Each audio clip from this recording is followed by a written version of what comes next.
Hello guys, competitive पाठशाला में आप लोग का स्वागत है। फ्रेंड्स, अब हम आज पढ़ेंगे पूरा का पूरा जो मिडवल हिस्ट्री है। मिडवल हिस्ट्री मैंने इसके पहले आपको थोड़ा बहुत कॉन्सेप्ट समझाया था। दिल्ली डायनेस्टी के बारे में बताया था कि उस पे कितने लोगों ने शासन किया था, कितने वंशों ने शासन किया था। तो उसमें मैंने शॉर्ट में ही बताया था। लेकिन मुझे जहाँ तक लग रहा है कि शॉर्ट में चीज़ों को कवर करना मुश्किल, आप लोग को याद भी करने में थोड़ा दिक्कत हो रहा होगा। तो आज हम लोग पढ़ेंगे पूरा मिडवल हिस्ट्री पूरा का पूरा आज कवर कर लेंगे। चलिए तब स्टार्ट करते हैं। पहला है कि प्राचीन, पहले यहाँ पे देखते हैं कि प्राचीन का है। अगर आपको प्राचीन हिस्ट्री पढ़नी है तो वो उसका टाइम पीरियड क्या है, मध्य हिस्ट्री का और आधुनिक हिस्ट्री का टाइम पीरियड क्या है। तो 600 बीसी से 700 एडी तक प्राचीन इतिहास है, एंशियन हिस्ट्री है। और मध्यकालीन 712 एडी से 707 1707 एडी तक, मतलब औरंगजेब तक हमें मिडवल हिस्ट्री पढ़ना है। उसके बाद मॉडर्न हिस्ट्री 1707 से 1947 तक। अब आपके दिमाग में आएगा कि 1947 तक ही क्यों मॉडर्न हिस्ट्री पढ़ना है। तो ये आधुनिक भारत 1707 से 1947 तक ही है। उसके बाद जो हमें इतिहास पढ़ना है वो समकालीन भारत में आता है। किस में आता है? समकालीन भारत में। उसका हम पढ़ेंगे अलग से। फ़िलहाल में मिडवल हिस्ट्री आज पढ़ते हैं क्योंकि एंशियन हिस्ट्री से प्रश्न आपके कम बनते हैं। एंशियन हिस्ट्री से आपके प्रश्न कम बनते हैं, जबकि मिडवल हिस्ट्री और मॉडर्न हिस्ट्री से ज़्यादा बनते हैं। आज मिडवल हिस्ट्री कवर करते हैं, कल मॉडर्न हिस्ट्री कवर कर लेंगे तो आपका हिस्ट्री कवर हो जाएगा। बाकी जो हिस्ट्री बचा रहेगा उसको हम क्वेश्चन आंसर के थ्रू कंप्लीट कर लेंगे। चलिए स्टार्ट करते हैं। सबसे पहले मध्यकालीन भारत, तो इसकी कहानी कहाँ से शुरू होती है? 712 एडी से इसकी कहानी शुरू होती है मिडवल हिस्ट्री की। तो मिडवल हिस्ट्री में एक मोहम्मद बिन कासिम रहते हैं। तो मोहम्मद बिन कासिम जो है वो एक अलहजाज नाम का राजा था। ये कहाँ का था? अरब अरब देश का एक अलहजाज राजा था। तो मोहम्मद बिन कासिम उसका गुलाम था, उसका एक सरदार था, सेना का सेनापति था। तो ये जब अपनी जहाज़ को भेजता है, जैसे भारत का नक्शा कुछ इस तरीके से अगर हम देखें, तो ये इधर था इराक देश, अरब देश। तो जो ये अल हजाज था वो अपनी जहाज़ को इस थ्रू इधर से ऐसे-ऐसे करके सिंध प्रांत से होते हुए वो अपनी जहाज़ को चाइना भेजता था। एक बार ये ऐसा कुछ हुआ कि अल हजाज अपनी जहाज़ को यहाँ से इस तरह से रवाना किया और जम्मू कश्मीर में एक राजा थे, सिंध के राजा दाहिर थे। तो राजा दाहिर इसकी जहाज़ को रोक लेते हैं। किसके जहाज़ को? अल हजाज के जहाज़ को। तो अल हजाज को गुस्सा आता है कि राजा दाहिर ने उसको क्यों रोक लिया, उसके जहाज़ को क्यों रोक लिया। तो फिर ये अल हजाज अपने सेनापति से कहता है, क्योंकि उस समय युद्ध सेना ही लड़ता था, सेनापति ही लड़ता था। जो राजा है वो डायरेक्ट युद्ध पे तो जाता नहीं था। तो यहाँ से इसने अपने सेनापति मोहम्मद बिन कासिम को 712 एडी में भेजा कि तुम जाओ देखो कि राजा दाहिर ने हमारे जहाज़ को क्यों रोका है। तो ये यहाँ से सिंध प्रांत से होते हुए जब सिंध प्रांत पहुँचता है और वहाँ पे ये राजा को मार देता है, राजा दाहिर को मार देता है और अपने जहाज़ को छुड़वा लेता है। फिर इसके दिमाग में ये कॉन्सेप्ट आता है कि जब ये राजा मर गया तो यहाँ पे तो कोई राजा है नहीं, तो यहाँ पे तो मैं शासन कर सकता हूँ। तो फिर ये यहाँ पे शासन करने का विचार करता है कि अब मैं यहीं पे शासन करूँगा, इस क्षेत्र को मैं कब्ज़ा कर लूँगा। तो जो मोहम्मद बिन कासिम था, तो यहाँ पे शासन करने लगता है। राजा दाहिर की हत्या हो जाती है और सिंध प्रांत में किसका शासन हो जाता है? मोहम्मद बिन कासिम का। तो मोहम्मद बिन कासिम जो है वहाँ पे सिंध प्रांत का राजा बन जाता है। फिर वहाँ पे ये 2 कंडीशन रखता है, वहाँ की जो प्रजा थी, उन पे 2 कंडीशन रखता है। 2 पार्ट में भाग बाँटता है, एक ब्राह्मण साम्राज्य था, एक जो हिंदू हैं वो थे और एक मुस्लिम थे। ये कहता है कि आप लोग जो मुस्लिम हैं उसको मुस्लिम ही रहना है, उसको कोई दिक्कत नहीं है, क्योंकि ये भी मुस्लिम ही था। तो ये कहता है कि जो मुस्लिम है वो मुस्लिम ही रहे, लेकिन जो हिंदू हैं, जो ब्राह्मण हैं, जो हिंदू हैं उनको एक टैक्स देना पड़ेगा, जजिया टैक्स। तो अगर ये अपना जो हिंदू है अगर वो मुसलमान में कन्वर्ट हो जाएँगे, तो उनको जजिया टैक्स नहीं देना पड़ेगा। लेकिन अगर ये हिंदू व मुसलमान में कन्वर्ट नहीं होंगे तो उनको एक टैक्स पे करना पड़ेगा, जजिया टैक्स। तो सबसे पहले जजिया टैक्स किसने लगाया? मोहम्मद बिन कासिम ने। आपको ये इस स्टोरी से आपको ये कॉन्सेप्ट क्लियर हो जाएगा कि जजिया टैक्स किसने लगाया? मोहम्मद बिन कासिम ने लगाया। लेकिन इसने यहाँ पे 2 कंडीशन तो रखा था कि ब्राह्मण और मुस्लिम, तो मुस्लिम जो था वो तो मुस्लिम ही था और जो हिंदू था, जैसे कुछ हिंदू थे जो कि अपनी आजीविका और ये सोचें कि अपनी जान बचाओ और धर्म से क्या लेना-देना। तो कुछ हिंदू मुस्लिम में कन्वर्ट हो गए और उनको जजिया टैक्स नहीं देना पड़ा। लेकिन कुछ ऐसे भी हिंदू थे जो कि मुस्लिम में नहीं कन्वर्ट हुए, तो उनके लिए कौन-सा टैक्स लगा? जजिया टैक्स। लेकिन मोहम्मद बिन कासिम ने एक कंडीशन रखा था कि ब्राह्मणों से ये जजिया टैक्स नहीं लेगा। ब्राह्मण से नहीं लेगा, विकलांग से नहीं लेगा। अगर आपसे पूछे कि मोहम्मद बिन कासिम या फिर ब्राह्मणों पर जजिया टैक्स किसने लगाया, तो वो आगे देखेंगे। फ़िलहाल में यहाँ पे मोहम्मद बिन कासिम ने ब्राह्मणों पर, विकलांगों पर और विधवाओं पर जजिया टैक्स नहीं लगाया। यहाँ से इतना था किसके बारे में? मोहम्मद बिन कासिम के बारे में 712 एडी से 714 एडी तक इसकी स्टोरी है। तो आई होप ये क्लियर हो गया होगा आपको। अब उसको एक लाइन में देख लेते हैं कि क्या है स्टेटमेंट में। मोहम्मद बिन कासिम के आक्रमण के समय सिंध प्रांत का शासक राजा दाहिर थे। भारत में जजिया कर, जो कि एक गैर धार्मिक कर था, उसको सर्वप्रथम मोहम्मद बिन कासिम ने लगाया था। मोहम्मद बिन कासिम सिंध एवं मुल्तान क्षेत्र को जीत लिया था, किंतु वे और अधिक आगे नहीं बढ़ सका। सिंध को जीत लिया, मुल्तान को जीत लिया, लेकिन वह उससे ज़्यादा आगे नहीं बढ़ सका। नेक्स्ट है अल्पतगीन के बारे में कि ये कौन था। यह यामिनी या गजनवी साम्राज्य का शासक था और अल्पतगीन का जो है सेनापति वो सुबुक्तगीन था। सुबुक्तगीन यह एक अल्पगीन का सेनापति था, दास या दामाद था। ये जो सुबुक्तगीन है वो अल्पतगीन का दास भी था और दामाद भी था। भारत पर आक्रमण करने वाला पहला तुर्की शासक सुबुक्तगीन ही है, जबकि अरब शासक कौन है? तो मोहम्मद बिन कासिम, ये याद रखिएगा। नेक्स्ट है मोहम्मद गजनवी के बारे में, बार-बार आपसे पूछता है तो उसके बारे में। जो मोहम्मद गजनवी है, यह सुबुक्तगीन का पुत्र था। इसने 1001 से लेकर 1027 तक भारत पर 17 बार आक्रमण किया। कितने बार? 17 बार और 1001 से 1027 के बीच तक। जिसमें सबसे महत्वपूर्ण 16वां आक्रमण 1024 में सोमनाथ मंदिर पर किया था। उस समय वहां का राजा भीम प्रथम था तथा शिव मंदिर को नष्ट किया और अपार धन लूट कर ले गया। शिव मंदिर को नष्ट भी किया और अपार धन लूट के ले गया। कौन? मोहम्मद गजनवी। नेक्स्ट है कि सुल्तान की उपाधि लेने वाला पहला शासक महमूद गजनवी ही था। सुल्तान की उपाधि लेने वाला पहला शासक महमूद गजनवी था। यह सुल्तान की उपाधि बगदाद के खलीफा ने दिया था। जो इसको सुल्तान की उपाधि है महमूद गजनवी को, उसको बगदाद के खलीफा ने ही दिया था सुल्तान की उपाधि। महमूद गजनवी का पहला आक्रमण हिंदू शाही आक्रमण, जो उसने जयपाल के विरुद्ध किया था। जो मोहम्मद गजनवी है, महमूद गजनवी है, उसका पहला युद्ध हुआ था बहिंद की पहली लड़ाई 1001 में राजा जयपाल और गजनवी के बीच में हुआ था, जिसमें महमूद गजनवी विजयी हुआ और राजा जयपाल की हार हुई 1001 में बहिंद की पहली लड़ाई। नेक्स्ट है 1025 एडी में जब इसने आक्रमण किया चालुक्य सोलंकी वंश के शासक के भीम प्रथम के समय में हुआ। 1025 में जो महमूद गजनवी है वो सोलंकी वंश के शासक, अगर आपसे पूछे कि भीमदेव किस वंश के शासक थे तो वो सोलंकी वंश के शासक थे। भारतीय इतिहास में गजनवी को गुप्त शिखन मूर्ति भंजक के भी नाम से जाना जाता है। अगर आपसे पूछे कि मूर्ति भंजक के नाम से किसको जानते हैं तो महमूद गजनवी को मूर्ति भंजक के नाम से जाना जाता है। नेक्स्ट है फिरदौसी के बारे में कि फिरदौसी ये जो है फारसी कवि थे तथा इन्होंने शाहनामा महाकाव्य की रचना की। इसके पहले आगे बढ़ने से मैं आपको बता दूं कि मेडवल हिस्ट्री में आपको कौन-कौन सी चीज़ें पढ़ना है। तो 712 एडी में कासिम को पढ़ना है और 1001 से लेके गजनवी के बारे में पढ़ना है। उसके बाद मोहम्मद गौरी आते हैं, फिर उसके बाद दिल्ली डायनेस्टी स्टार्ट हो जाती है। तो 4-5 युद्ध को आप सीक्वेंस से अगर पढ़ेंगे तो चीज़ों को याद हो जाएगी, आपको रटने की भी ज़रूरत नहीं पड़ेगी और आप चीज़ों को स्टोरी के माध्यम से कवर कर लेंगे।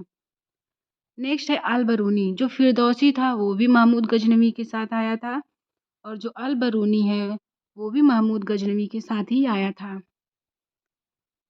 अल-बरूनी के बारे में, यह फ़ारसी भाषा का लेखक था जो महमूद गजनवी के साथ भारत आया था और अल-बरूनी उज़्बेकिस्तान से भारत आया था। इनकी प्रसिद्ध पुस्तक है किताब-उल-हिंद। तहक़ीक़-ए-हिंद की रचना किसने की? तो अल-बरूनी ने की। पुराणों का अध्ययन करने वाला पहला मुस्लिम था। अल-बरूनी एकमात्र पहला मुस्लिम था जिसने पुराणों का अध्ययन किया। नेक्स्ट है कि बीसी किसे कहते हैं, एडी किसे कहते हैं? आपको पता होगा बीसी बिफोर क्राइस्ट और एडी एनो डोमिनी। ईसा मसीह के पूर्व से जन्म की अवधि और ईसा मसीह के पूर्व के ईसा मसीह के बाद की अवधि। नेक्स्ट है मोहम्मद गौरी। 712 एडी की स्टोरी हमने कवर किया, 1001 की स्टोरी को कवर किया, 1001 में महमूद गजनवी और 712 एडी में कासिम। सीक्वेंस से याद करिएगा। फिर आते हैं सन 1191 से मोहम्मद गौरी। मेन तो ये भारत आ ही गए थे 88 में ही, लेकिन इनकी स्टोरी स्टार्ट होती है महमूद गौरी। जो मोहम्मद गौरी है, भारत पर प्रथम आक्रमण 1175 एडी में मुल्तान पर किया था। मोहम्मद गौरी भारत में गोमल दर्रे को पार करके आया था। अगर आपसे पूछे कि मोहम्मद गौरी किस दर्रे को पार करके आया था, तो वो गोमल दर्रे को पार करके भारत आया था। नेक्स्ट है बैटल ऑफ टराइन। तराइन का युद्ध हुआ था 1191 में गौरी और पृथ्वीराज चौहान के बीच में, जिसमें पृथ्वीराज चौहान की विजय हुई थी और गौरी पराजित हुआ था। नेक्स्ट है 1192 तराइन का द्वितीय युद्ध। ये भी हुआ। जब गौरी पराजित हो गया तो वो फिर अटैक करने आया। उसको ये सदमा लगा कि वो कैसे पृथ्वीराज से हार गया, तो वो फिर जाता है 1 साल तक पूरी युद्ध की तैयारी करता है और फिर आकर इस पे अटैक करता है। तराइन का द्वितीय युद्ध होता है 1192 में। फिर भी पृथ्वीराज चौहान और मोहम्मद गौरी के बीच में होता है, जिसमें मोहम्मद गौरी की जीत होती है और पृथ्वीराज चौहान की हार हो जाती है। नेक्स्ट है चंदावर का युद्ध 1194 ईस्वी में गौरी और राजा जयपाल के बीच चंदावर का युद्ध 1194। नेक्स्ट है कन्नौज। कन्नौज विजय के पश्चात मोहम्मद गौरी के सिक्कों पर देवी लक्ष्मी की, अगर आपसे पूछे कि किसके सिक्कों पर देवी लक्ष्मी की आकृति रहती थी, तो मोहम्मद गौरी के सिक्कों पर देवी लक्ष्मी की आकृति रहती थी तथा मोहम्मद गौरी का जन्म मोहम्मद बिन शाह अंकित था। नेक्स्ट है 1206 ईस्वी में खुसरो जनजाति गौरी की हत्या कर देता है। एक खुसरो जनजाति थी जो 1206 ईस्वी में गौरी की हत्या कर देता है, ऐसा लिखा हुआ है, पता नहीं। नेक्स्ट है अब गुलाम मुअज़्ज़। जैसे ये एक्सपायर हो गए, फिर जो थे मोहम्मद गौरी के स्लेव, वो हैं दिल्ली पे शासक करना स्टार्ट करते हैं। तो दिल्ली पर टोटल 5 वंशों ने शासक किया था। उसका ट्रिक भी मैंने बताया था कि जीके तो सरल लगती है। गुलाम वंश, खिलजी वंश, तुगलक वंश, सैयद वंश और लोदी वंश। टोटल दिल्ली सल्तनत पे 1206 से 1526 तक शासन किया गया 5 वंशों के द्वारा, जिसमें से गुलाम वंश या ममलूक वंश या स्लेव डायनेस्टी की टाइम पीरियड है 1206 से 1290। अब स्लेव डायनेस्टी को कवर करते हैं कि गुलाम वंश या ममलूक वंश इसी को कहते हैं। संस्थापक कौन थे? कुतुबुद्दीन ऐबक, और ये 1206 से 1210 तक दिल्ली पर शासन करता है। कुतुबुद्दीन ऐबक एक तुर्की शासक था। ऐबक के बारे में कि यह तुर्की जनजाति का था। इसको कुरान ख्वाह, क्योंकि इसको पूरा कुरान क्या था कि मौखिक रूप से इसको पूरा कुरान याद था, इसलिए इसको क्या कहते थे? कुरान ख्वाह। नेक्स्ट है लाख बख्शी। कुतुबुद्दीन ऐबक को लाख बख्शी भी कहते थे, क्योंकि ये लाखों का दान करके उसको भूल जाता था कि हमने उसको क्या उधार दिया है, क्या नहीं दिया है, तो वो चीज़ों को भूल जाता था, इसलिए इसको लाख बख्शी भी कहते हैं। कुव्वत उस इस्लाम मस्जिद। कुतुबुद्दीन ऐबक ने ही कुव्वत उस इस्लाम मस्जिद का निर्माण करवाया था। 2.5 दिन का झोपड़ा अजमेर में कुतुबुद्दीन ऐबक ने ही बनवाया था और इसकी मृत्यु हो जाती है 1210 में और इसका मकबरा लाहौर में स्थित है। नेक्स्ट है कि कुतुबुद्दीन ऐबक को पीर बख्श भी कहा जाता था, क्योंकि ये हाथियों का दान करने के कारण इसको पीर बख्श भी कहा जाता था। नेक्स्ट है कुतुब मीनार की नींव। 1198 में ही कुतुब मीनार की नींव रख दिया था कुतुबुद्दीन ऐबक ने। नींव किसने रखा? अभी कुतुब मीनार के बारे में कुछ इम्पोर्टेंट पॉइंट की कुतुब मीनार की नींव कुतुबुद्दीन ऐबक ने रखा था, जबकि इसका निर्माण कार्य जो पूरा किया वो इल्तुतमिश ने किया। वहीं 5वीं मंजिल का निर्माण फिरोज शाह तुगलक ने करवाया। जब फिरोज शाह तुगलक ने 5 मंजिल कुतुब मीनार में टोटल 5 मंजिलें हैं, तो इसने फिरोज शाह तुगलक ने 5 मंजिल का निर्माण करवा दिया था। उसके बाद आपदाग्रस्त एक बार बिजली इस पे गिरी और चौथी और 5वीं मंजिल ध्वस्त हो गई। उसका पुनः निर्माण 1505 ईस्वी में सिकंदर लोदी ने करवाया था और कुतुब मीनार की कुल ऊंचाई 73 मीटर, अगर फीट में पूछे तो 240 फीट इसकी टोटल ऊंचाई थी। नेक्स्ट है इल्तुतमिश के बारे में। इल्तुतमिश की जो टाइम पीरियड है कुतुबुद्दीन ऐबक के बाद उसका पुत्र बनता है और उसके पुत्र को मार के, क्योंकि उसका पुत्र कम समय के लिए बना था, तो इल्तुतमिश उसके पुत्र को मार देता है और 1210 से 1236 तक दिल्ली पर शासन करता है। इल्तुतमिश ने क्या-क्या किया? तो जो इल्तुतमिश है वो कुतुबुद्दीन ऐबक का दामाद और बदायूं का गवर्नर था। इक्ता व्यवस्था की शुरुआत किसने किया? तो कुतुबुद्दीन ऐबक ने किया और सुल्तानगढ़ी का मकबरा भी इसी ने बनवाया। नेक्स्ट है चहलगामी या दल चालीसा का प्रारंभ इल्तुतमिश ने ही किया। सुल्तानगढ़ी का मकबरा भी इल्तुतमिश ने ही बनवाया और इक्ता व्यवस्था की शुरुआत भी इल्तुतमिश ने ही किया। नेक्स्ट है कि भारत में गुंबद निर्माण के पिता कौन कहे जाते हैं? तो इल्तुतमिश कहे जाते हैं। शुद्ध अरबी का सिक्का भी किसने चलाया? शुद्ध अरबी का सिक्का चलाने वाला पहला तुर्क शासक इल्तुतमिश था। नेक्स्ट है कि कुतुब मीनार का निर्माण कार्य पूर्ण किया इल्तुतमिश ने। जोधपुर में अटार्किक दरवाजा बनवाया इल्तुतमिश ने। इल्तुतमिश को दासों का दास भी कहा जाता है। दासों का दास इल्तुतमिश को कहा जाता है। वही लाख बख्शी कुतुबुद्दीन ऐबक को रिलेट करके पढ़ते रहिएगा। नेक्स्ट है कि दल चालीसा का प्रारंभ इसने किया, परंतु दल चालीसा का अगर अंत पूछे तो वो किया था गयासुद्दीन बलबन ने। गयासुद्दीन बलबन की स्टोरी हम आगे पढ़ेंगे। फिलहाल में यहाँ पे दल चालीसा का जिक्र हुआ, इसलिए मैं यहीं पे बता दे रही हूँ कि दल चालीसा का प्रारंभ किया था कुतुबुद्दीन इल्तुतमिश ने, जबकि अंत किया था गयासुद्दीन बलबन ने।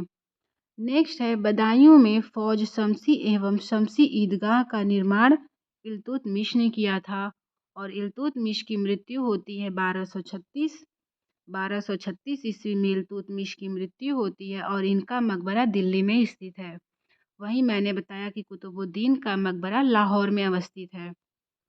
नेक्स्ट है रजिया सुल्तान के बारे में कि रजिया सुल्तान क्या थी। तो इल्तुतमिश के बाद रजिया सुल्तान दिल्ली की शासिका बनती हैं और दिल्ली सल्तनत में पहली बार जनता ने रजिया सुल्तान को सर्वसम्मति से अपना राजा चुना था। तो दिल्ली सल्तनत में पहली बार रजिया सुल्तान को सर्वसम्मति से जनता ने अपना राजा चुना था, याद रखिएगा। हाथी पर बैठकर दरबार में कौन आती थी? तो रजिया सुल्तान हाथी पर बैठ के दरबार में आती थी। नेक्स्ट है पर्दा त्याग किया पुरुषों का। जो रजिया सुल्तान है उन्होंने पर्दा त्याग कर दिया और पुरुषों का वस्त्र पहन के दरबार में आती थी। जो पुरुषों का ये वस्त्र पहनती थी उसको कुब्बा कुलह कहा जाता था। इनके वस्त्र को कुबा कुलह कहा जाता था और ये कोट और टोपी पहनकर दरबार में आती थी रजिया सुल्तान। नेक्स्ट है दिल्ली सल्तनत की एकमात्र महिला मुस्लिम शासिका रजिया सुल्तान थी। रजिया सुल्तान ने भटिंडा के सूबेदार अल्तुनिया ने या जो रजिया सुल्तान है वो भटिंडा के सूबेदार अल्तुनिया से निकाह करती हैं और अल्तुनिया ने याकूत की हत्या कर दिया। जो अल्तुनिया था इसने याकूत की हत्या कर दिया और फिर बाद में, क्योंकि पहले रजिया सुल्तान अल्तुनिया से विवाह की थी, उसके बाद अल्तुनिया ने याकूत की हत्या कर देता है और उसके बाद रजिया सुल्तान से निकाह कर लेता है अल्तुनिया। नेक्स्ट है गयासुद्दीन बलबन के बारे में। जो चीज़ें इंपॉर्टेंट पूछी जाती हैं उसी को मैंने शॉर्ट में यहाँ पे कवर किया है, तो आप एक दो बार इसको देखेंगे तो आपको भी याद हो जाएगा। और चीज़ों को सीक्वेंस वाइज, अगर आप जैसे मैंने अभी बताया कि पहले हमको मेडिवल हिस्ट्री में 712 से स्टार्ट करना है, फिर 1001 में क्या हुआ, फिर 1191 में कौन सा युद्ध हुआ, कौन आया, फिर उसके बाद दिल्ली डायनेस्टी कब से कब तक, सीक्वेंस में अगर आप चीज़ों को याद करेंगे तो कभी नहीं भूलेंगे। एक स्टोरी की तरह, क्योंकि इतिहास आप स्टोरी की तरह ही कवर कर सकते हैं, अगर उसको याद करेंगे तो मुझे नहीं लगता है कि वो चीज़ें याद हो सकती हैं। नेक्स्ट है गयासुद्दीन बलबन के बारे में। गयासुद्दीन बलबन रज़िया सुल्तान के बाद कई लोग शासक बनते हैं, उसके बाद गयासुद्दीन बलबन इम्पॉर्टेंट है, इसलिए इनका जिक्र करते हैं। 1266 से 1287 तक गयासुद्दीन बलबन दिल्ली पर शासन करता है और ये गुलाम वंश का ही शासन था। इसने दल चालीसा का सदस्य था। जो गयासुद्दीन बलबन है वो दल चालीसा का सदस्य था और इसने दल चालीसा का अंत भी किया था। दल चालीसा का अंत इसने इसलिए किया था कि जब इल्तुतमिश थे, इल्तुतमिश इन्होंने दल चालीसा का स्टार्ट किया था और इनकी पुत्री रज़िया सुल्तान को दल चालीसा वालों ने ही मारा था। रज़िया सुल्तान को दल चालीसा वालों ने ही मारा था। तो गयासुद्दीन बलबन ये सोचता है कि जब ये दल चालीसा रज़िया सुल्तान को मार सकती है तो भविष्य में ये मुझे भी मार सकती है। इसलिए इन्होंने दल चालीसा का अंत कर दिया और लौ और रक्त की नीति अपनाने वाले कौन थे, तो वो गयासुद्दीन बलबन थे जिन्होंने लौ और रक्त की नीति अपनाई। गयासुद्दीन बलबन ने फारसी नव वर्ष की शुरुआत की, जो एक मनाए जाने वाला त्यौहार था, और यही गयासुद्दीन बलबन जो है वो नौरोज को भी प्रारंभ करता है। नेक्स्ट है राजा को धरती पर ईश्वर का प्रतिनिधित्व या निवायते खुदाई माना जाता है, ऐसा कहा था गयासुद्दीन बलबन ने। और गयासुद्दीन बलबन का वास्तविक नाम क्या था? बहाउद्दीन इसका वास्तविक नाम था। ये भी आप याद रखिएगा गयासुद्दीन बलबन के बारे में। नेक्स्ट है कि गयासुद्दीन बलबन यह इल्बरी तुर्की था। कैसा तुर्की था? तो इल्बरी तुर्की था। और गयासुद्दीन बलबन ने पाबूस की स्टार्टिंग की थी, पाबूस प्रथा की स्टार्टिंग की थी। तो पाबूस प्रथा में क्या होता है कि पेट की तरफ लेटकर जो शासक रहता है, पेट की तरफ लेटकर प्रजा शासक के कदम चूमती है। ऐसा था प्रथा, पाबूस प्रथा, और इसकी स्टार्टिंग गयासुद्दीन बलबन ने किया था। नेक्स्ट है सिजदा प्रथा। फारसी परंपरा सिजदा प्रथा में घुटने के बल बैठकर सुल्तान के सामने सिर झुकाया जाता था और इसकी प्रारंभ भी गयासुद्दीन बलबन ने किया था। 1287 में गयासुद्दीन बलबन की मृत्यु हो जाती है। इस तरीके से 1290 तक गुलाम वंश चलता है और उसके बाद गुलाम डायनेस्टी समाप्त होती है, खिलजी डायनेस्टी की स्टार्टिंग होती है। नेक्स्ट है कि बलबन के दरबार में विद्वान कौन थे? तो अमीर खुसरो तथा अमीर हसन बलबन के दरबार में विद्वान थे। तो यहाँ तक 1200, अभी मैंने आपको क्या क्या बताया उसको एक बार रिकॉल करते हैं। 712 एडी में मोहम्मद बिन कासिम के बारे में बताया। जजिया टैक्स लगाया और इन्होंने 3 लोगों पर टैक्स नहीं लगाया, ब्राह्मणों पर, विकलांगों पर, ब्राह्मण पर, विकलांगों पर और विधवा महिलाओं पर टैक्स नहीं लगाया। किसने? मोहम्मद बिन कासिम ने। फिर उसके बाद हम पढ़ते हैं कि 712 के बाद 1001 ईस्वी में महमूद गजनवी भारत आता है और 1001 से लेकर 1027 तक ये भारत पर 17 बार अटैक करता है। सोमनाथ मंदिर के बारे में हमने पढ़ा। फिर उसके बाद 1191 का मोहम्मद गौरी का बैटल ऑफ तराइन हमने पढ़ा। फिर चंदावर का युद्ध पढ़ा। इस तरीके से फिर हम आते हैं दिल्ली डायनेस्टी पे। दिल्ली डायनेस्टी की शुरुआत 1206 से होती है, जिसमें कि स्लेव डायनेस्टी, दिल्ली डायनेस्टी का स्लेव डायनेस्टी हमने कवर किया। 1206 से 1290 तक स्लेव डायनेस्टी को कवर किया। अब यहाँ पे स्लेव डायनेस्टी का अंत होता है और खिलजी डायनेस्टी का प्रारंभ होता है। तो नेक्स्ट है कि खिलजी डायनेस्टी का शुरुआत कब हुआ? तो 1290 से 1320 तक खिलजी डायनेस्टी चलती है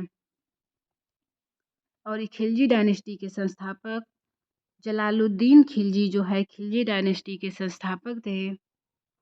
अब जलालुद्दीन के बारे में जो इम्पोर्टेंट है उसको देखते हैं कि जलालुद्दीन 1290 से 1296 तक शासन करता है और इसका एक भतीजा था अलाउद्दीन खिलजी, और अलाउद्दीन ने जलालुद्दीन को मार दिया और उसके बाद वह दिल्ली सल्तनत का राजा बन गया, खिलजी डायनेस्टी का राजा बन गया। खिलजी वंश का संस्थापक थे जलालुद्दीन खिलजी। नेक्स्ट है अलाउद्दीन खिलजी के बारे में। जलालुद्दीन को मारने के बाद अलाउद्दीन खिलजी राजा बनता है, उसके बारे में कि अलाउद्दीन खिलजी के पिता थे शिहाबुद्दीन खिलजी और अलाउद्दीन खिलजी 1296 से 1313 तक शासन करता है। इसका अंतिम युद्ध देवगिरी का तृतीय युद्ध था। देवगिरी का तृतीय युद्ध अलाउद्दीन खिलजी का अंतिम युद्ध था। वहीं हजार दिनारी मलिक काफूर को कहा जाता है। मलिक काफूर एक हिजड़ा था जिसको जिसको अलाउद्दीन खिलजी ने 1000 दिनार देकर खरीदा था। नेक्स्ट है वारंगल अभियान। वारंगल अभियान 1309 ईस्वी में हुआ था और वारंगल के राजा प्रताप रुद्रदेव और अलाउद्दीन खिलजी के मध्य वारंगल अभियान 1309 ईस्वी में हुआ था। उसके बाद चित्तौड़गढ़ का अभियान आता है, ये 1303 ईस्वी में। 1303 ईस्वी में चित्तौड़गढ़ का अभियान होता है अलाउद्दीन खिलजी और राजा रतन सिंह के मध्य। आप अच्छे से जानते होंगे, पद्मावत मूवी आई थी। पद्मावत मूवी में आपने देखा होगा कि अलाउद्दीन खिलजी और राजा रतन सिंह के बारे में युद्ध होता है। तो वो युद्ध 1303 ईस्वी में चित्तौड़गढ़ अभियान में हुआ था। नेक्स्ट है रणथंभौर का युद्ध। रणथंभौर अभियान 1301 में हुआ था और वहाँ का राजा राजा हम्बी देव था। फर्स्ट जौहर का साक्ष्य अगर मिलता है तो वो राजस्थान के रणथंभौर से ही मिलता है, पहला जौहर का साक्ष्य। और जौहर प्रथा में जानते हैं आप लोग कि जौहर प्रथा में सभी रानियां एक साथ अपने आप को अग्निदाह में जला देती थी, तो ये जौहर प्रथा होती थी। नेक्स्ट है कि अलाउद्दीन खिलजी ने कौन कौन से निर्माण किए। इसने अलाई दरवाज़ा बनवाया, जमात खाना मस्जिद बनवाया, फौज खान और सीरी का किला, ये सभी अलाउद्दीन खिलजी ने बनवाया था। गुजरात अभियान इसका 1299 में हुआ था और गुजरात अभियान था उसमें अलूक खान और नुसरत खान इसके नेतृत्वकर्ता थे। ठीक है। नेक्स्ट है कोहिनूर हीरा वारंगल युद्ध से मलिक काफूर लाया था। कोहिनूर हीरा जो है, कोहिनूर हीरा के बारे में कि ये कहाँ से आया था, तो मलिक काफूर वारंगल के अभियान में युद्ध जीतता है और वो वहीं से कोहिनूर का हीरा लाता है प्रताप रुद्रदेव के पास से अलाउद्दीन खिलजी के पास। अब एक स्टोरी कवर करते हैं कि कोहिनूर हीरा कहाँ से कहाँ और वर्तमान में कहाँ है। सबसे पहले कोहिनूर हीरा प्रताप रुद्रदेव के पास था। वहाँ से वारंगल युद्ध में मलिक काफूर उनसे छीन कर लाता है, जीत जाता है, तो कोहिनूर हीरा प्रताप रुद्रदेव से लेकर मलिक काफूर ले लेता है। उसके बाद वो अलाउद्दीन खिलजी को दे देता है। फिर अलाउद्दीन खिलजी और विक्रमजीत के बीच युद्ध होता है और विक्रमजीत उसको जीत जाते हैं, ले लेते हैं। फिर विक्रमजीत सिंह से वो हीरा हुमायूं के पास चला जाता है और हुमायूं के बाद वो हीरा जहांगीर के पास जाता है, फिर मोहम्मद शाह के पास जाता है, फिर नादिर शाह के पास जाता है। इस तरीके से फिर वह अहमद शाह अब्दाली के पास जाता है, फिर शाह सूजा के पास, फिर महाराजा रणजीत सिंह के पास जाता है, फिर दिलीप सिंह के पास। उसके बाद राजा दिलीप सिंह से लॉर्ड डलहौजी के पास जाता है और कहा जाता है कि राजा दिलीप सिंह ने लॉर्ड डलहौजी को जो कोहिनूर है उसको गिफ्ट में दिया था। तो फिर ऐसा कुछ वर्तमान में है नहीं, परंतु ये हिस्ट्री है। तो इन्होंने गिफ्ट में दिया था। फिर लॉर्ड डलहौजी के बाद ये वर्तमान में महारानी एलिजाबेथ के मुकुट में स्थित है कोहिनूर हीरा। अलाउद्दीन खिलजी ने नया धर्म शुरू करना चाहता था तथा सिकंदर समान विश्व विजेता बनना चाहता था। कौन? अलाउद्दीन खिलजी। लेकिन काजिल उल्ला उमुल कुलुक के परामर्श से ये दो योजनाएं त्याग दी। इन्होंने कहा, काजिल उल मुल्क ने कहा कि आप ऐसा मत करिए। तो ये जो दो योजनाएं इन्होंने सोची थी अलाउद्दीन खिलजी ने, उसने इसको त्याग दिया। अलाउद्दीन खिलजी अपने सिक्कों पर स्वयं को दूसरा सिकंदर कहता था। तो दूसरा सिकंदर कहने वाला कौन था? अलाउद्दीन खिलजी स्वयं को दूसरा सिकंदर कहता था। इसने सिकंदर ए शानी का खिताब धारण किया। किसने? अलाउद्दीन खिलजी ने। अलाउद्दीन खिलजी ने घोड़ों की ब्रांडिंग किया, मतलब घोड़ों को दागने की प्रथा अलाउद्दीन खिलजी ने स्टार्ट किया तथा सैनिकों को हुलिया रखने का प्रथा, सेना को नगद वेतन देने की शुरुआत अलाउद्दीन खिलजी ने किया था। खिलजी ने भूमि को बिस्वा में नापना स्टार्ट किया।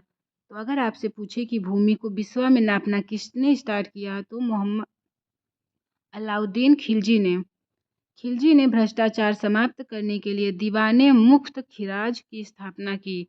दीवान ए मुफ्त खराज की स्थापना अलाउद्दीन खिलजी ने किया। नेक्स्ट है कि वीणा आविष्कार किसने किया? अमीर खुसरो ने। सितार का आविष्कार अमीर खुसरो ने और तबला का भी आविष्कार अमीर खुसरो ने ही किया। अब अमीर खुसरो ने इतने का आविष्कार किया तो इनके बारे में कुछ इंपॉर्टेंट पॉइंट है, उसको देख लेते हैं। अमीर खुसरो का जन्म एटा के पटियाली गांव में हुआ था 1253 में। उपाधि इनको मिली है तूतीय हिंद, भारत का तोता। ये निजामुद्दीन औलिया के शिष्य थे। कौन? अमीर खुसरो निजामुद्दीन औलिया के शिष्य थे, जिन्होंने इन्हें तुर्क उल्लाह की उपाधि दिया था। निजामुद्दीन औलिया ने अमीर खुसरो को तुर्क उल्लाह की उपाधि दिया था। इस तरीके से आपका खिलजी डायनेस्टी ख़त्म हुआ। खिलजी डायनेस्टी कहाँ से कहाँ तक था? तो 1290 से 1320 तक खिलजी डायनेस्टी था। एक बार फिर से चीज़ों को फिर से रिकॉल करते हैं कि 712 एडी में हमने क्या पढ़ा? मोहम्मद कासिम के बारे में। उसके बाद 1001 में गजनवी के बारे में। फिर 1191 में मोहम्मद गौरी के बारे में। उसके बाद 1206 में से लेकर 1290 तक स्लेव डायनेस्टी के बारे में, दिल्ली सल्तनत के गुलाब वंश के बारे में पढ़ा है। खिलजी वंश की स्टार्टिंग हमने पढ़ा कि 1290 से 1320 तक खिलजी डायनेस्टी, और उसमें जलालुद्दीन खिलजी और अलाउद्दीन खिलजी के बारे में पढ़ा, कोहिनूर हीरा के बारे में पढ़ा। इतनी चीज़ें हमने वहाँ से कवर कर लिया है। अब नेक्स्ट है तुगलक डायनेस्टी। तुगलक डायनेस्टी की शुरुआत होती है 1320 से 1414 तक इसका चलता है, टाइम पीरियड है। तुगलक डायनेस्टी के संस्थापक गयासुद्दीन तुगलक थे। और गयासुद्दीन तुगलक के बारे में क्या इंपॉर्टेंट हमें पढ़ना है एग्ज़ाम के पॉइंट ऑफ व्यू से, उसको देखते हैं। तो गयासुद्दीन तुगलक का वास्तविक नाम गाजी मलिक था। ये सभी पॉइंट आप याद रखिएगा क्योंकि ये सभी पॉइंट एग्ज़ाम में ही पूछे गए हैं। तो गयासुद्दीन तुगलक के बारे में, इनका वास्तविक नाम गाजी मलिक था। और गयासुद्दीन तुगलक 1320 से 1325 तक दिल्ली पर शासन करता है। फिर हुनोज दिल्ली दूरस्थ औलिया ने, निजामुद्दीन औलिया ने गयासुद्दीन बिन तुगलक से कहा था कि हुनोज दिल्ली दूरस्थ है। ये क्योंकि ये जो निजामुद्दीन औलिया है और गयासुद्दीन तुगलक हैं, इन लोगों का आपस में बिल्कुल नहीं पड़ता था। तो एक बार गयासुद्दीन तुगलक बंगाल चले जाते हैं और वो वहाँ से संदेशा भेजते हैं निजामुद्दीन औलिया को कि मेरे आने से पहले जितना भी तुम्हारे पास ज़मीन है, जितनी भी गायें हैं, वो मेरे दरबार में लेके आना और मुझे दे देना। तुम साधु हो, तुम्हें इन सब चीज़ों की क्या ज़रूरत है? तो ये वो हुक्म दे के चला जाता है बंगाल चला जाता है। और जो निजामुद्दीन औलिया है वो दिल्ली में ही रहते हैं। तो जब ये बंगाल चले जाते हैं तो निजामुद्दीन औलिया कहते हैं कि दिल्ली दूरस्थ है। हुनोज दिल्ली दूरस्थ किसने कहा था? तो निजामुद्दीन औलिया ने कहा था। इन्होंने ऐसा इसलिए कहा था, जो निजामुद्दीन औलिया है, क्योंकि वो समझ रहे थे कि तुम्हें मैं यहाँ दिल्ली आने दूंगा तब ना। तो निजामुद्दीन औलिया गयासुद्दीन तुगलक को मरवाने की प्लानिंग में थे कि इसको दिल्ली में आने से पहले ही रास्ते में मरवा दूंगा। इसीलिए कहते हैं कि हुनोज दिल्ली दूरस्थ, अर्थात दिल्ली अभी दूर है। खुसरो जो है वो सैकड़ों पंडितों की पगड़ी मुकुट के पीछे छुपाए। जो अमीर खुसरो हैं उसको गयासुद्दीन तुगलक कहते हैं कि सैकड़ों पंडित की पगड़ी मुकुट के पीछे छुपाए हुए था, अर्थात खुसरो काफ़ी ज़्यादा विद्वान था। नहर निर्माण करने वाला प्रथम सुल्तान कौन था? तो गयासुद्दीन तुगलक था। गयासुद्दीन तुगलक नहर निर्माण करने वाला प्रथम सुल्तान था। और जूना खान ने जूना खान है वो इसको अफगानपुर के पास लकड़ी के महल में मरवा दिया था। जूना खान ने इसको अफगानपुर के पास लकड़ी के महल में मरवा दिया था। अब अगर आपसे ये प्रश्न पूछे कि ऐसा कौन सा दिल्ली का शासक था, तुगलक वंश का या फिर दिल्ली का ऐसा कौन सा शासक था जिसकी मृत्यु लकड़ी के महल में दबने से हुई थी, तो आपका जवाब होना चाहिए गयासुद्दीन तुगलक। नेक्स्ट है मोहम्मद बिन तुगलक के बारे में। मोहम्मद बिन तुगलक गयासुद्दीन तुगलक का पुत्र था और यह 1325 से 1351 तक दिल्ली पर शासन करता है। मोहम्मद बिन तुगलक सबसे पढ़ा लिखा शासक था और यह सबसे मूर्ख शासक भी कहा जाता था। मोहम्मद बिन तुगलक का बचपन का नाम या मूल नाम जूना खां या जौना खां था। इसको उलूग खां की उपाधि थी। देवगिरी का नाम बदलकर इसने दौलताबाद किया और इसने अपनी राजधानी को दिल्ली से दौलताबाद लेके गया, फिर दौलताबाद से फिर दिल्ली लेके जा रहा था। तो इसमें इसके बहुत सारे सैनिक मर जाते हैं, इसलिए इसको क्या कहा जाता है? मूर्ख शासक। कृषि विकास के लिए दीवान कोही को बनवाया तथा इसका प्रधान अमीर ए कोही कहा जाता था। कृषि विकास के लिए दीवान ए कोही का निर्माण मोहम्मद बिन तुगलक ने करवाया था। इब्न बतूता इब्न बतूता के बारे में कि इब्न बतूता क्या है? वह एक अफ्रीकी का यात्री था। अफ्रीका और कॉन्टिनेंट के मोरक्को का रहने वाला था और उसने रहेला नामक पुस्तक लिखा। रहेला नामक पुस्तक इब्न बतूता ने लिखा है और वह मोहम्मद बिन तुगलक के समकालीन था। नेक्स्ट है कि राजधानी दिल्ली से दौलताबाद लेके गया। कौन? मोहम्मद बिन तुगलक। लेकिन फिर दौलताबाद से दिल्ली लेके आता है। इसकी मृत्यु के समय बदायूंों ने कहा था कि प्रजा को राजा से मुक्ति मिल गई तथा राजा को प्रजा से मुक्ति मिल गई, क्योंकि इसने 4-5 काम किए जो कि काफ़ी ज़्यादा काम तो इसके बहुत अच्छे थे, लेकिन जब ये काम करने जाता तो कुछ न कुछ बेवकूफ़ी कर देता, जिसके वजह से इसको मूर्ख शासक कहा जाता था। और बदायूं ने फिर लिखा भी था कि प्रजा को राजा से मुक्ति मिल गई और राजा को प्रजा से मुक्ति मिल गई। नेक्स्ट है इब्न बतूता का समकालीन पुस्तक रहेला है, जो सफ़रनामा की रचना है। रहेला है सफ़रनामा, रहेला को सफ़रनामा भी कहा जाता और यह रचना इब्न बतूता ने किया था। नेक्स्ट है फिरोज शाह तुगलक के बारे में। फिरोज शाह तुगलक मोहम्मद बिन तुगलक का पुत्र था और इसने 1351 से 1388 तक दिल्ली पर शासन किया। अब देखते हैं कि फिरोज शाह तुगलक के बारे में क्या क्या चीज़ें इंपॉर्टेंट है। तो कुतुब मीनार की 4थी और 5वीं मंजिल का निर्माण करवाता है फिरोज शाह तुगलक। ब्राह्मणों पर जजिया टैक्स कौन लगाता है? तो फिरोज शाह तुगलक। इसके पहले मैंने आपको बताया था कि जजिया टैक्स का शुरुआत किया था 712 एडी में कौन? मोहम्मद बिन कासिम ने, लेकिन उसने 3 लोगों पर टैक्स नहीं लगाया था। 3 गैर मुस्लिमों पर टैक्स नहीं लगाया था। कौन कौन से? ब्राह्मणों पर, विधवाओं पर और विकलांगों पर। तो यहाँ पे जो फिरोज शाह तुगलक है उसने ब्राह्मणों पर भी जजिया टैक्स लगाया था। नेक्स्ट है कि इसका राज्याभिषेक जो है वो सिंध प्रांत में हुआ। महिला दीवान ए खैरात की स्थापना की। दीवान ए खैरात में महिलाओं का प्रवेश था। दासों को दीवान ए बंदगान की उपाधि दी और इसी की दासों का जो है दीवान ए बंदगान, उस विभाग की स्थापना भी फिरोज शाह तुगलक ने ही किया।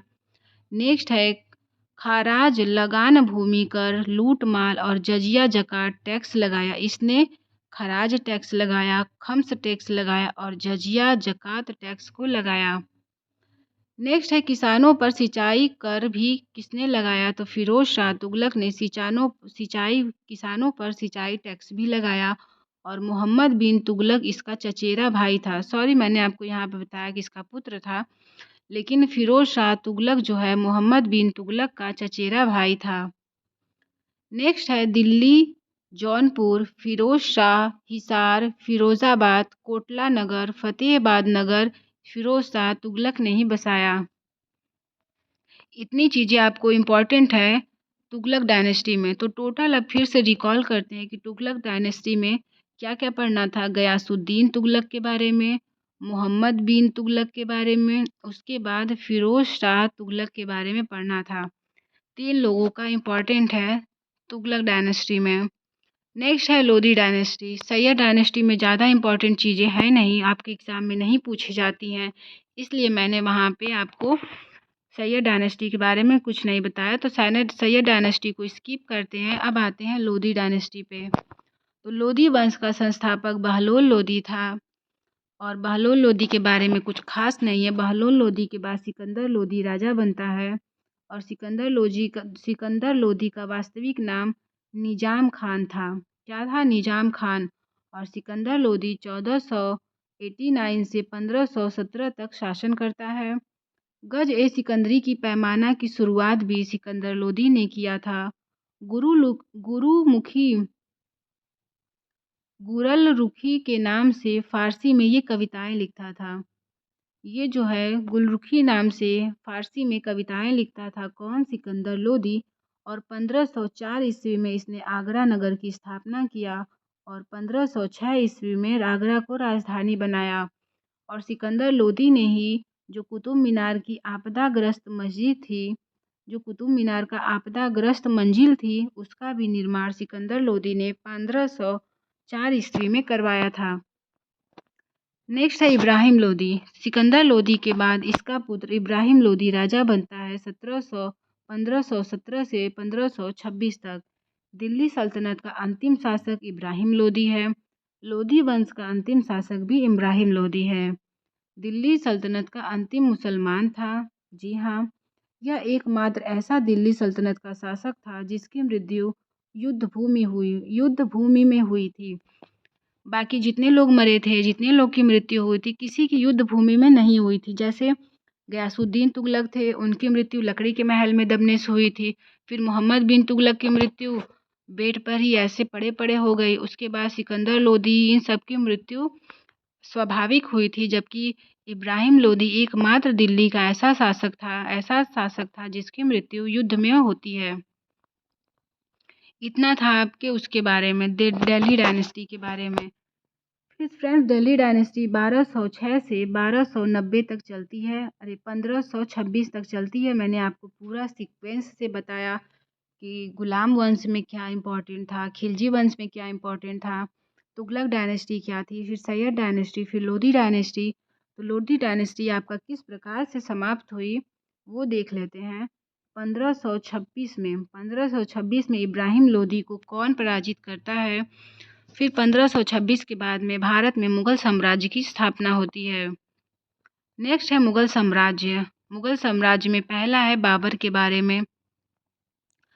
घबराइएगा मत, क्योंकि पूरा का पूरा मिडिवल हिस्ट्री मैं चाहती हूँ कि एक ही वीडियो में आपका कवर कर दूँ। छोटे छोटे वीडियो में कवर करने में हमें भी दिक्कत होती है और आपको भी चीज़ें सीक्वेंस से याद नहीं हो पाएंगी। इसलिए इन सभी चीज़ों को पूरा कवर करेंगे। मिडिवल हिस्ट्री को पूरा हम यहाँ पे कवर करेंगे। तो बाबर की स्टोरी स्टार्ट होती है। बाबर का जन्म 14 फरवरी 1483 में फरगना अफगानिस्तान में हुआ था। स्वयं को तुजू के बाबरी बाबरनामा का जो है, बाबरनामा किसने लिखा? तो बाबर ने ही लिखा और इसको तुजू के बाबरी कहते हैं तुर्की भाषा में। और इसने बाबरनामा को तुर्की भाषा में लिखा था। इनके पिता का नाम था उमर शेख मिर्ज़ा और इन्होंने जो 2 सिक्के चलाए थे, काबुल में शाहरुख और कांधार बाबरी सिक्का कांधार में और काबुल में शाहरुख सिक्का चलाया था। किसने? बाबर ने। इसने सुल्तान की परंपरा को तोड़ा और स्वयं को बादशाह कहा। सुल्तान की परंपरा को तोड़ने वाला कौन था? तो वो बाबर था। और सुल्तान की उपाधि धारण करने वाला पहला शासक कौन था? तो मैंने आपको बताया था कि सन 1001 में जो वह हिंद का युद्ध हुआ था, उसके बाद सुल्तान की उपाधि धारण करने वाला पहला शासक था कौन? गजनवी सुल्तान की उपाधि धारण करने वाला पहला शासक था। और जो बाबर है वो सुल्तान की परंपरा को तोड़ने वाला शासक था। अगर आपसे पूछे कि पहला बादशाह, खुद को बादशाह की उपाधि सबसे पहले किसने दी? तो बाबर ने दी। और सुल्तान की उपाधि का अंत किसने किया? तो बाबर ने किया। नेक्स्ट है जहरूद्दीन को मोहम्मद बाबर। बाबर का पूरा नाम था जहरूद्दीन मोहम्मद बाबर। नेक्स्ट है पानीपत का प्रथम युद्ध 1526 में इब्राहिम लोदी के बीच हुआ। इब्राहिम लोदी और बाबर के बीच पानीपत का प्रथम युद्ध 1526 में होता है। फिर उसके बाद बाबर 1527 में खानवा का युद्ध लड़ता है राणा सांगा के साथ। सैनिकों का मनोबल बढ़ाने के लिए जिहाद का नारा किसने दिया था? तो बाबर ने दिया था। बाबर इस युद्ध में हारने वाला था, लेकिन वो फिर लास्ट मोमेंट पे आकर अपने सैनिकों को जिहाद का नारा देता है कि अल्लाह के लिए तुम्हें करो या मरो। अल्लाह की बात है, यहाँ पे तुम करो या मरो, और जिहाद का नारा देता है, जिससे सैनिकों का मनोबल बढ़ जाता है और राणा सांगा की हार होती है। यहाँ पे बाबर की जीत होती है। तो पहला युद्ध पानीपत का युद्ध 1526 में इब्राहिम लोदी को पराजित करता है। वहीं खानवा का युद्ध 1527 में, फिर चंदेरी का युद्ध होता है 1528 में मोदिनी राय और बाबर के बीच में। फिर घाघरा का युद्ध होता है 1529 में बाबर और अफगानों के बीच। इस प्रकार से 1526, 1527, 1528, 1529 में कंटिन्यूअसली बाबर युद्ध करता है और 1530 में फाइनली बाबर की मृत्यु हो जाती है। नेक्स्ट है हुमायूं। हुमायूं 1530 से 1540 तक शासन करता है। उसके बाद बीच में ये गैप होता है और शेर शाह सूरी शासन करने स्टार्ट करता है। तो फिर ये 2 बार शासन करता है, 1530 से 40 तक, फिर 1555 से 1556 तक। हुमायूं के बारे में क्या-क्या इम्पोर्टेंट है, तो का जो हुमायूं की जीवनी है, हुमायूंनामा, उसको इनकी बहन गुलबदम ने लिखा था। कलिंजर का युद्ध 1531 में हुमायूं और प्रताप रुद्रदेव के बीच में होता है। नेक्स्ट है कि निर्वासन काल में राजा वीरसाल के शरण में रहा और अमरकोट के राजा, इसको निर्वासन हो गया था बीच में, जब ये 30-40 से 1540 से 1556 तक राजा वीरसाल के शरण में अमरकोट में रहता था। फिर 1555 में हुमायूं ने बैरम खां तथा शाह के साथ गद्दी पर बैठता है। जो हुमायूं है वो बैरम खान के साथ तथा शाह के साथ गद्दी पर बैठता है। और नेक्स्ट है हुमायूं का मकबरा कहाँ स्थित है, तो दिल्ली में स्थित है। 1556 में हुमायूं का मकबरा दिल्ली में स्थित है। और हुमायूं के मकबरा में सर्वप्रथम संगमरमर का प्रयोग किसके मकबरा में किया गया, तो हुमायूं के मकबरा में किया गया था। नेक्स्ट है गुजरात अभियान 1536 में हुमायूं जीतता है। फिर बिलग्राम का युद्ध होता है, जिसको कन्नौज का युद्ध भी कहते हैं, वो 1540 में हुआ था हुमायूं और शेर शाह सूरी के बीच में। जो ये फिर चौसा का युद्ध है, चौसा का युद्ध 1539 में हुमायूं और शेर शाह सूरी के बीच में होता है। शेर शाह सूरी ने शेर खां ने शेर शाह की उपाधि धारण की। शेर शाह सूरी का पहले नाम शेर खां था जब वो चौसा का युद्ध लड़ता है 1539 में, और यहाँ पे शेर शाह सूरी विजयी होता है और हुमायूं को परास्त का सामना करना पड़ता है। तो उस समय शेर खां ने शेर शाह की उपाधि धारण की। फिर हुमायूं जो है 1540 में बिलग्राम का युद्ध करता है या फिर कन्नौज का युद्ध करता है, इसी को कन्नौज का युद्ध भी बोलते हैं। हुमायूं और शेर शाह सूरी के बीच में होता है। यहाँ पर शेर शाह सूरी फिर विजयी होता है और हुमायूं को बीच में 15 साल के लिए 40 से 55 तक ये भाग जाता है दिल्ली छोड़कर। तब तक सूरी वंश का शासन चलता है। जो हुमायूं है सप्ताह में 7 दिन में ऐसा आपसे अगर प्रश्न पूछे कि ऐसा कौन सा शासक था जो सप्ताह के 7 दिन अलग अलग प्रकार के कपड़े पहनता था, तो हुमायूं ही एकमात्र ऐसा शासक था जो सप्ताह के अलग अलग दिन अलग अलग प्रकार के कपड़े पहनता था। इतना आपके हुमायूं के बारे में है। और मैंने बताया कि हुमायूं जो है 1530 से 1540 तक हुमायूं है। फिर 1540 से 1555 तक बीच में सूरी वंश के शासक शेर शाह सूरी का शासनकाल रहता है। तो इनके शेर शाह सूरी के बचपन का नाम फरीद था। इनका जो शासन है वो 1540 से 1545 तक बहार खां लोहानी ने फरीद को शेर खां की उपाधि दिया था। नेक्स्ट है दिल्ली में द्वितीय अफगान राज की स्थापना हुई, शेर शाह सूरी ने किया, और दिल्ली सल्तनत पर फर्स्ट अफगान राज की स्थापना बहलोल लोदी ने किया था। द्वितीय अफगान राज की स्थापना शेर शाह सूरी करता है, जबकि दिल्ली सल्तनत पर पहला अफगान की स्थापना बहलोल लोदी ने किया था। नेक्स्ट है 1544 ईस्वी में शेर शाह ने मारवाड़ के शासक मालदेव पर आक्रमण किया और मालदेव को मार दिया, किंतु मालदेव के राजा जो राजपूत सरदार जयता एवं कुंपा ने अपनी वीरता से अफगानी सेना के छक्के छुड़ा दिए। इस आक्रमण के लिए शेर शाह सूरी ने कहा, मुट्ठी भर बाजरे के लिए लगभग हिंदुस्तान का साम्राज्य खो चुका था। जो शेर शाह सूरी है इस युद्ध के बाद जैता और कुंभा से इतना ज़्यादा परेशान हो गया था कि उसने कहा कि मुट्ठी भर बाजरे के लिए लगभग हिंदुस्तान का साम्राज्य खो दिया, क्योंकि यहाँ पे जयपा और कुंभा ने इतना इनको परेशान किया कि कि फिर शेर शाह सूरी को भारत छोड़ के जाना पड़ा। नेक्स्ट है 1545 में शेर शाह सूरी का अंतिम अभियान।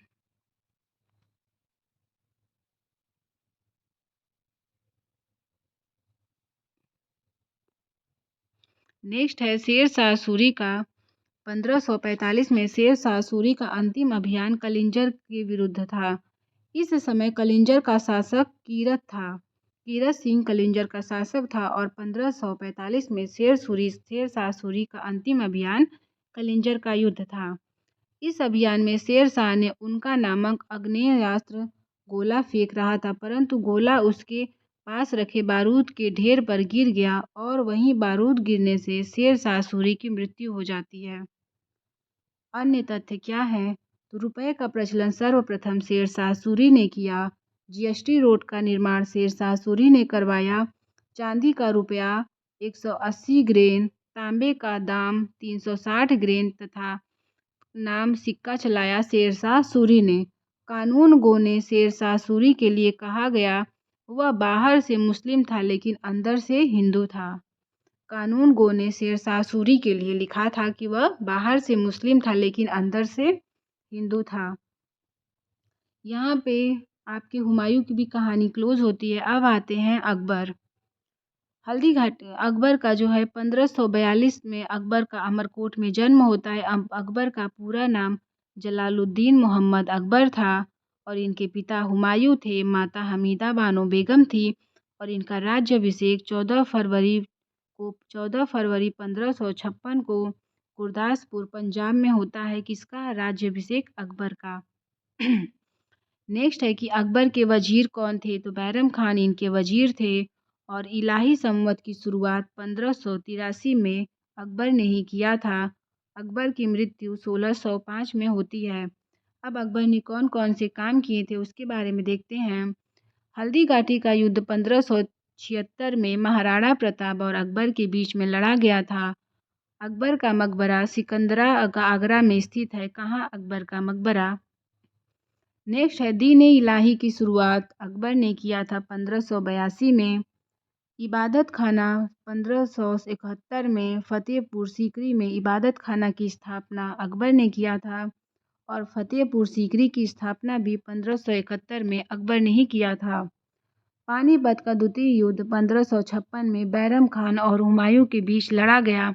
अगर ऑप्शन में बैरम खान न रहे तो अकबर और हेमू के बीच में लड़ा गया पानीपत का द्वितीय युद्ध। नेक्स्ट है कि अकबर ने किस किस प्रथा का अंत किया। इसको याद करने के लिए एक ट्रिक है दातीज। द से दास प्रथा का अंत किया 1562 में। तीर्थ यात्रा कर समाप्त किया 1563 में और जजिया टैक्स को समाप्त किया 1564 में। आपका फिर से यहाँ पे जजिया टैक्स आया, उसको मैं एक जगह कवर करूँगी कि जजिया टैक्स कहाँ से कहाँ तक क्या क्या है उसके बारे में। नेक्स्ट है कि अकबर के नवरत्न कौन कौन से थे। तो बीरबल के बचपन का नाम महेश दास था। दीन इलाही धर्म स्वीकार करने वाला एकमात्र हिंदू राजा कौन था? तो बीरबल था। नेक्स्ट है अबुल फजल। आईने अकबरी की रचना किसने की? अबुल फजल ने। अकबरनामा की रचना अबुल फजल ने की। नेक्स्ट है तानसेन के बारे में। अकबर ने इन्हें कंठाभरण वाणी विलास की उपाधि दिया था तानसेन को अकबर ने। नेक्स्ट है अब्दुल रहीम खाने खाना बैरम खां के पुत्र थे अब्दुल रहीम खाने खां। बाबरनामा का फारसी में अनुवाद किया था अब्दुल रहीम खाने खान ने। नेक्स्ट है मानसिंह के बारे में। भगवान दास के पुत्र थे राजा मानसिंह। अकबर के हल्दीघाटी युद्ध में राजा मानसिंह ही सेनापति थे। किसके? अकबर के। काबुल, बंगाल एवं बिहार के युद्ध में मुख्य भूमिका निभाई थी राजा मानसिंह ने। नेक्स्ट है टोडरमल के बारे में। अकबर के पहले ये शेर शाह सूरी के यहाँ नौकरी करते थे। अकबर के यहाँ दहशाला भूमि सुधार की व्यवस्था के वो थे टोडरमल। नेक्स्ट है हकीम हुकाम। ये जो है रसोइये का काम संभालते थे और मुल्ला दो प्याजा बुद्धिमान व वाक्पटुता के कारण नवरत्न में शामिल थे। मुल्ला दो प्याजा। नेक्स्ट है फैजी के बारे में। फैजी गणित की प्रसिद्ध पुस्तक लीलावती का फारसी अनुवाद किया था फैजी ने। इस तरीके से अकबर के बारे में जितनी इम्पोर्टेंट चीज़ें थी मैंने आपको बता दिया। अब हम पढ़ेंगे सलीम के बारे में। सलीम को जहांगीर भी कहते हैं, उनके बारे में पढ़ेंगे। ओह! नेक्स्ट है कि सलीम के पिता का नाम अकबर था। इनका जन्म 30 अगस्त 1569 को हुआ और सलीम का राज्याभिषेक 1605 में आगरा में होता है। इनका पहला विवाह मानसिंह की बहन माई मानबाई से हुआ और मानबाई से इनको एक पुत्र की प्राप्ति हुई जिसका नाम खुसरो था। इनका दूसरा विवाह जगत गोसाई जोधाबाई के साथ हुआ और इनके पुत्र का नाम खुर्रम था। खुसरो किसके पुत्र का नाम था? तो मानसिंह की बहन थी मानबाई, उनके पुत्र का नाम खुसरो था। और जब सलीम ने दूसरा विवाह किया जगत गोसाई जिनका नाम जोधाबाई है, उनसे एक इनको पुत्र की प्राप्ति हुई खुर्रम का। और इनकी तीसरी पत्नी कौन थी? मेहरुन्निसा। इन्होंने 3 विवाह किए, मेहरुन्निसा, जगत गोसाई और मानबाई से। नेक्स्ट है कि सूरदास को आश्रय दिया किसने? तो सलीम ने। अगर आपसे पूछे कि सूरदास किसके समकालीन थे तो जहांगीर के समकालीन थे। नेक्स्ट है मुगल चित्रकला का स्वर्ण काल कहा जाता है सलीम या जहांगीर को। जहांगीर के टाइम पीरियड को मुगल काल का स्वर्ण कला चित्र का मुगल चित्रकला का स्वर्ण काल कहा जाता है। और जहांगीर ने निसार नामक सिक्का चलाया था। नेक्स्ट है न्याय का प्रतीक सेले की जंजीर को कहा सोने की जंजीर को इन्होंने स्टार्ट किया था। जहांगीर मान सिंह को बूढ़ा भेड़िया कहता था। जो जहांगीर है वो मान सिंह को बूढ़ा भेड़िया कहता था। नेक्स्ट है शाहजहां के बारे में। खुर्रम। शाहजहां का दूसरा नाम खुर्रम था। बचपन में इनको नाम खुर्रम था। इनका पूरा नाम सिहाबुद्दीन मोहम्मद शाहजहां है।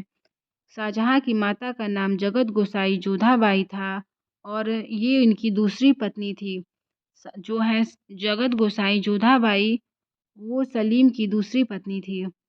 लाल किले का निर्माण, जो लाल किला मुबारक के नाम से जाना जाता है, उसका जो स्थापना है वो शाहजहां ने करवाया। आगरा में मोती मस्जिद और दिल्ली में जामा मस्जिद का निर्माण भी शाहजहां ने करवाया। वहीं ताजमहल को शाहजहां ने बनवाया और ताजमहल के वास्तुकार उत्साद ईशा खां थे। मुमताज जो है अर्जुमंद बानो बेगम, मुमताज इनकी पत्नी थी शाहजहां की और इनका पूरा नाम था अर्जुमंद बानो बेगम। और इनका मकबरा आगरा में स्थित है। 4 फरवरी 1628 को शाहजहां की मृत्यु होती है। 4 फरवरी 1628 को इनका वो राज्याभिषेक होता है, सॉरी। नेक्स्ट है लाल किला में स्थित मोती मस्जिद का निर्माण औरंगजेब ने करवाया था।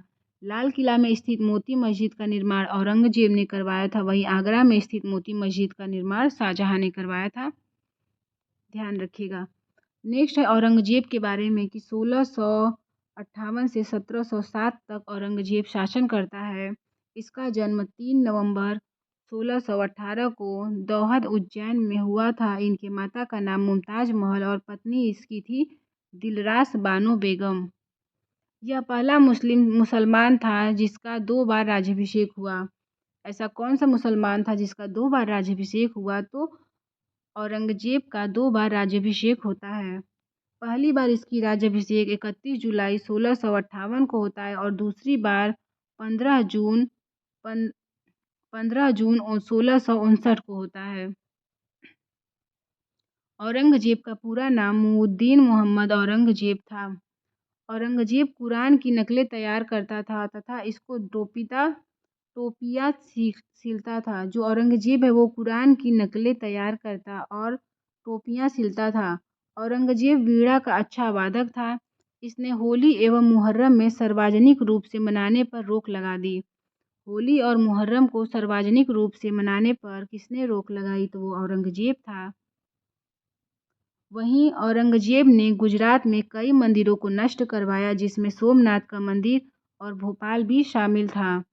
औरंगजेब ने बनारस के प्रसिद्ध मंदिर विश्वनाथ को भी नष्ट किया था। अब है तैमूर लंग के बारे में। भारत पर तैमूर लंग का आक्रमण 1398 AD होता है और यह भारत में खैबर दर्रे से प्रवेश करता है। सुल्तान नसरुद्दीन मोहम्मद के समय में ये भारत आया था। तैमूर के आक्रमण के समय खिज्र खां ने तैमूर की सहायता की थी। तैमूर दिल्ली में 15 दिन तक रहा था एवं दिल्ली को लूटा और दिल्ली में भयंकर कत्लेआम किया, जिससे हजारों लाखों लोगों को काट दिया और मंदिर व मूर्ति को भी तोड़ा। किसने? तैमूर लंग ने 1398 में। और यह खिज्र खां के समय खिज्र खां ने इसकी जो है भारत में आने में सहायता किया था। तो इस तरीके से हमने सभी चीज़ों को कवर किया। एक बार हम आपको फिर से बता देते हैं कि दिल्ली डायनेस्टी का क्रम क्या था। तो दिल्ली डायनेस्टी में पहले गुलाम वंश, खिलजी वंश, तुगलक वंश, सैयद वंश और लोदी वंश। गुलाम वंश के संस्थापक कुतुबुद्दीन ऐबक, खिलजी वंश के जलालुद्दीन खिलजी, तुगलक वंश के गयासुद्दीन तुगलक और सैयद वंश के खिज्र खां तथा लोदी वंश के बहलोल लोदी। इसको याद करने का ट्रिक है, कुत्ता जल गया खिज्र वह। अगर आपसे पूछे कि मैक्सिमम टाइम तक दिल्ली पर किस वंश ने शासन किया, तो मैक्सिमम टाइम तक दिल्ली पर तुगलक वंश ने शासन किया, जबकि सबसे कम शासन खिलजी वंश ने किया था।